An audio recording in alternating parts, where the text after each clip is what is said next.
Hello students, today I am starting with the group 15 elements of the P block elements chapter from class 12 syllabus. Okay, the elements of group 15 are nitrogen, phosphorus, arsenic, antimony and bismuth. Let's come to the electronic configuration of groups 15 elements.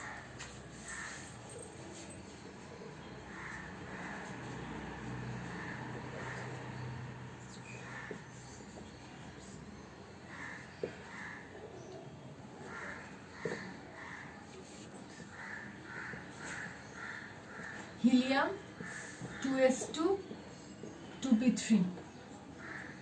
Phosphorus will be neon 3s2 3p3.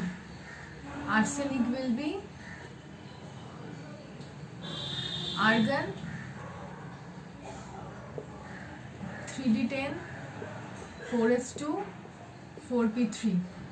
Antimony will be krypton 4d10 5s2 5p3. Bismuth will be xenon 4f14 5d10 6s2 6p3. Okay, so basically the valence shell configuration of group 15 elements is ns2 np3. Now remember one thing, I am just telling you from beforehand, because here I have shown all the electronic configurations, that the 5s and the 6s 5p 6p orbitals means these two configuration of antimony and bismuth.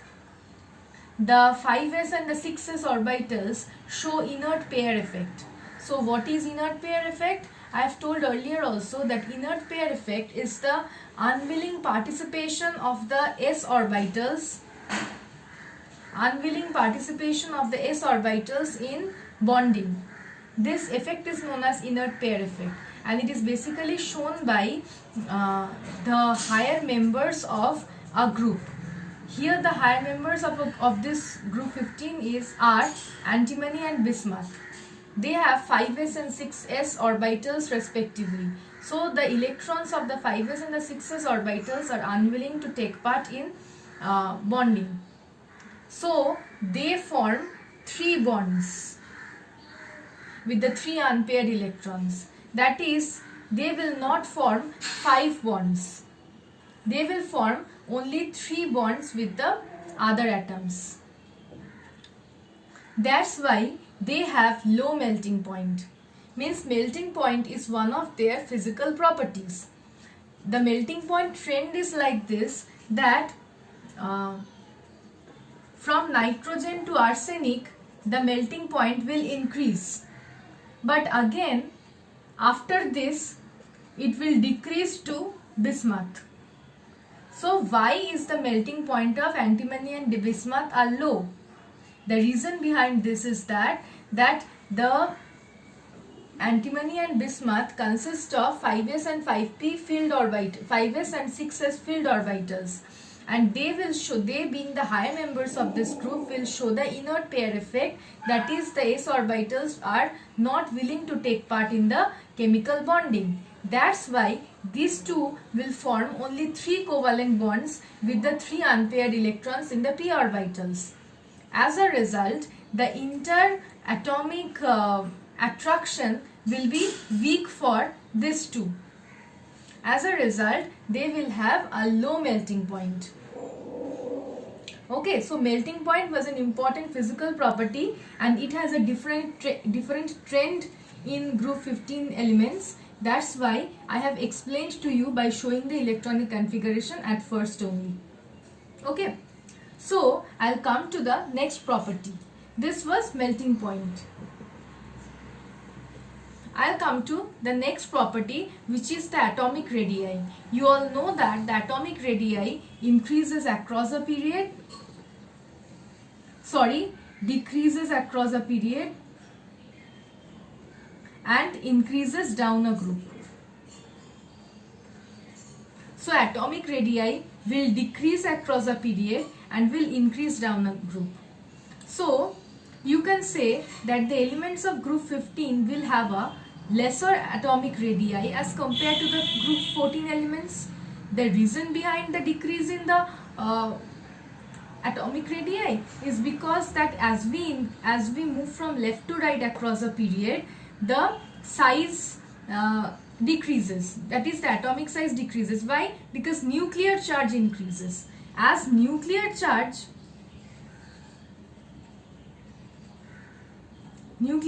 increases across a period. As nuclear charge increases, there will be a greater pull on the electrons towards the nucleus. So electrons will have a greater pull towards the nucleus. As a result, the atomic radii decreases as we move from left to right across a period. So the group 15 elements have a lesser atomic radii as compared to the group 14 elements. But down the group, what happens? As we move down the group, there is successive addition of new electronic shells. So as we move down the group, the atomic radii increases due to the successive addition of new electronic shells. Okay, so this factor is atomic radii. It decreases across a period and increases down a group. So group 15 elements have a greater atomic radii, have a lesser atomic radii as compared to the group 14 elements, and it increases down a group. So from nitrogen to bismuth, the atomic radii increases. So group 14 elements will have a greater atomic radii than group 15 elements, and the atomic radii increases from nitrogen to bismuth as we move down the group. Okay, so this is the physical property of atomic radii. The next physical property is ionic radii. See, they are having 3 electrons in their outermost shell, means valence shell. They are having 3 electrons. So the p orbital will be filled either by adding 3 electrons, means if the elements gain 3 electrons, then there will be a stable full field configuration, and if they will lose 3 electrons from the p orbital, then also they will have a stable electronic configuration, because they are having 2 valence electrons. Then means either they will lose these 3 electrons to form M3 plus, or they will gain 3 electrons to form M3 minus. Nitrogen, phosphorus, arsenic.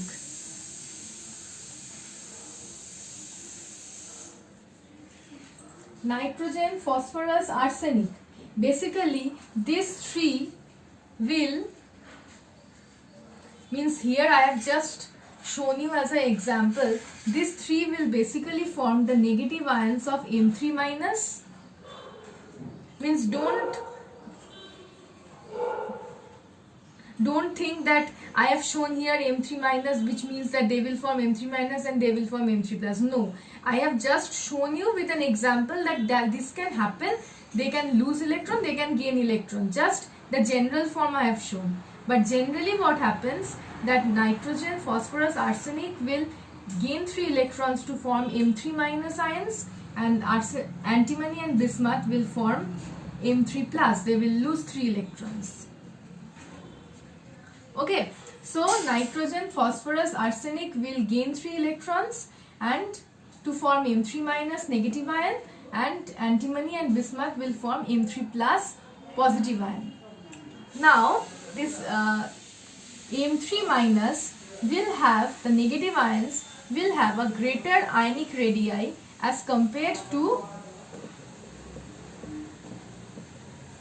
atomic radii of M, and M3 plus will have a lower ionic radii as compared to the atomic radii of M. Now why this happens? This this is very easy actually, this part, that when we are gaining 3 electrons, means this was M. When it is gaining 3 electrons, then the electron cloud may be like this. So the nuclear charge of the nucleus of the M, this will remain unchanged. This will not change due to gaining of 3 electrons. So the added electrons will have a lesser pull from the nucleus, means they will experience a lesser pull towards the nucleus. So the electron cloud will expand for M3 minus. Since the electron cloud will expand for M3 minus, as a result, M3 minus will have a greater ionic radii as compared to M. But in case of M3 plus, this is M and it is losing 3 electrons. It is losing 3 electrons. So here also the nuclear charge of the on the electrons will remain same. It will not change. So the outer electrons which are still left after losing 3 electrons will have a greater pull, or will have a greater pull towards the nucleus, you can say. So the electron cloud will not expand, it will decrease instead.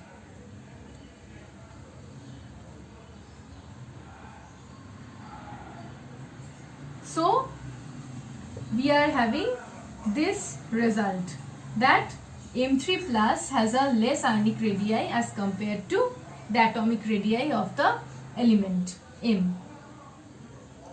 Okay. Okay, then I am coming to the next property. Next property is ionization potential.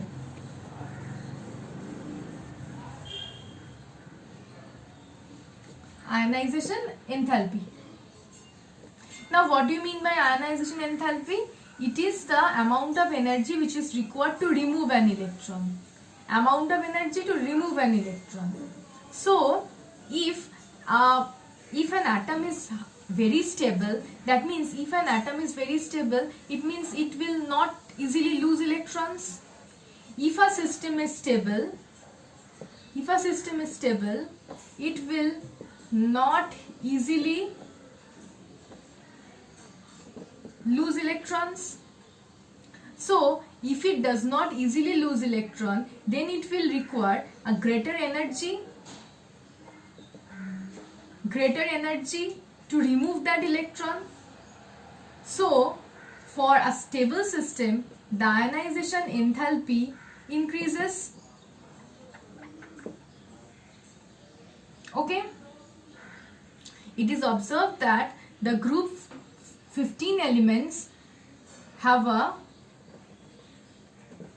greater ionization enthalpy as compared to the group 14 elements.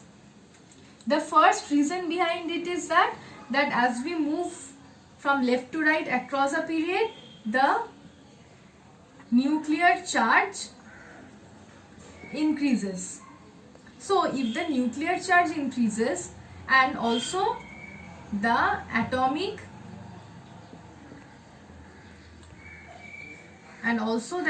radii decreases. Nuclear charge is more, atomic radii is less across a period.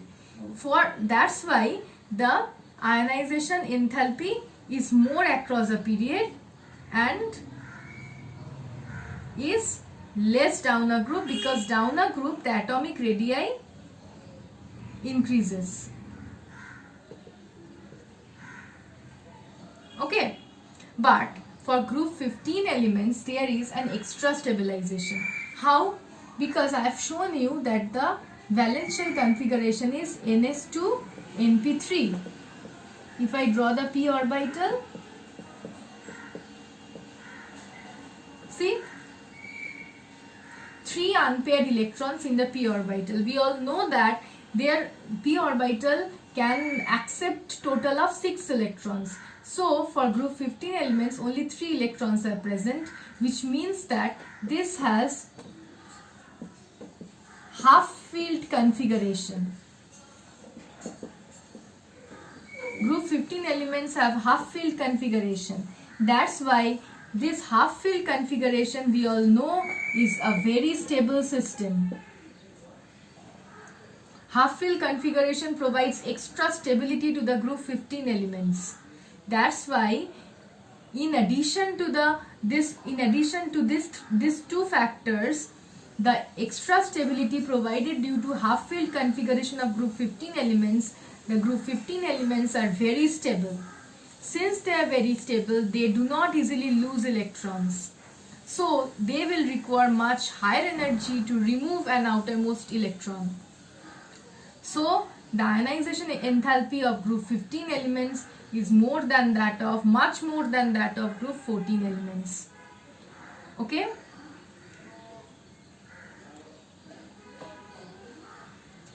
Okay, the next factor is electronegativity.